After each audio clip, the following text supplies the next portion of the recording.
I'm Dr. Adam Mahovlich, veterinarian here at the Elgin Animal Hospital and Talbot Animal Clinic, and I'm here to answer your questions. So, ask away.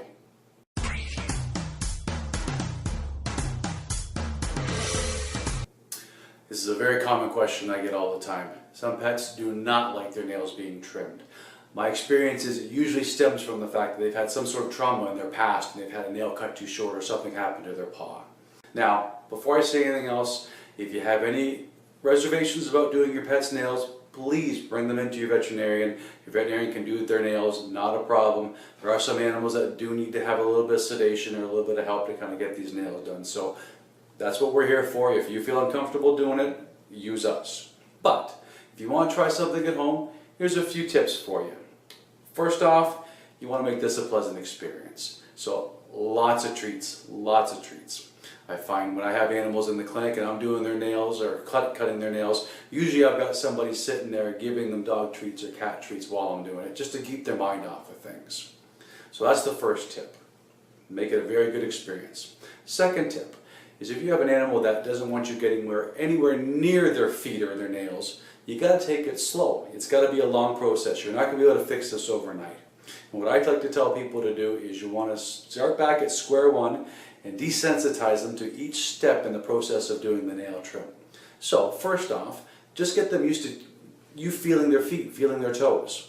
When you're sitting there and you're petting your pet or you're playing with them, grab their feet, play with them a little bit, get them used to the fact that you're holding onto their toes but nothing's happening. So get them to the point where they don't freak out every time you grab their toe and try and get away from you and fight you.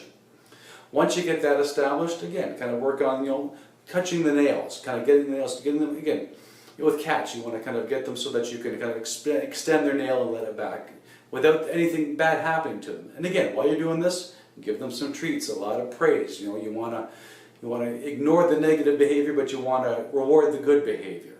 Another thing you can think about or look into is it may be the nail trimmer that you're using. There's a lot of different types out there, and some animals have associated bad thoughts or bad feelings with a certain type of nail trimmer. Make sure they're new, make sure they're sharp, so when you're doing the nail trim, you're not going to have an issue as far as splintering nails, that sort of thing. So once you have your new nail trimmer, what you're going to want to do is get the animal used to it. Some cats and dogs will run for the hills as soon as you pull it out of the drawer. Well, start bringing the nail trimmer out, maybe make a little sound with it, put it back. Desensitize them. Make it so they don't feel like every time you're grabbing that nail trimmer out, panic starts to happen. So once you get to that, after a couple of days, a couple of weeks, they're used to you touching their feet, you're used to them, they're used to you using this nail trimmer, then take that nail trimmer when you're playing with their feet or touch them, and just touch the nail. Don't have to clip, just touch it. So again, taking baby steps, one step at a time, getting these guys used to the fact that you're grabbing onto their feet, you're having the nail trimmer in your hand, but nothing's happening. There's no pain associated with it. Lots of treats again. Keep feeding them treats, positive reinforcement. Then, after you get to this point, then you can actually try and start trimming the nails. I would suggest only trimming one or two at a time, just to kind of get used to the feeling. Maybe catch them when they're tired or after a workout or they're sleeping, that sort of thing. Just so that they get used to that trim. Make sure you're only going to take a small little bit off at the beginning, because again, you don't want to risk getting too much of the nail off and hitting that quick, which is going to cause bleeding and pain. So again, slow progress. After a while, you'll find eventually you'll be able to get a paw at a time and keep going that way. So it's going to take a lot of time, it's going to take a little bit of patience on your part, but most animals will respond to this type of training. Okay? Thank you for the question, and we'll talk to you next time.